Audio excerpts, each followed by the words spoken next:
తెలుగు ఇండస్ట్రీకి తన సినిమాలతో గ్రాఫిక్స్ పవర్ ఏంటో చూపించి తెలుగు తెరకి గ్రాఫిక్స్ అంటే ఏంటో పరిచయం చేశారు దర్శకుడు కోడి రామకృష్ణ గారు. కానీ ప్రపంచ సినిమాని ఇండియన్ సినిమా వైపు తిప్పుకునేలా చేసిన బాహుబలిపై సంచలన వ్యాఖ్యలు చేశారు ఈ దర్శక దిగ్గజం. అసలు బాహుబలిలో గ్రాఫిక్స్, విజువల్స్ తప్ప కథ, కథనం అంటూ ఏదీ లేదని తేల్చి పడేశారు కోడి రామకృష్ణ.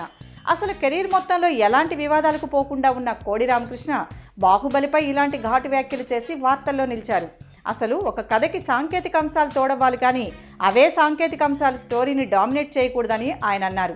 ఇక బాహుబలి కంటే ఈగ లాంటి చిత్రం ఎంతో బాగుందని, అలాంటి చిత్రం తీసినందుకు రాజమౌళికి పద్మశ్రీ ఇచ్చి ఉంటే గౌరవంగా ఉండేదని అన్నారు.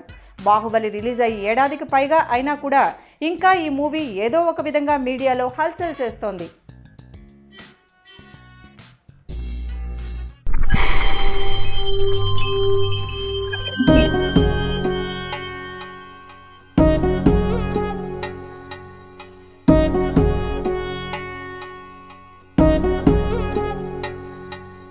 వధువేమో పదమే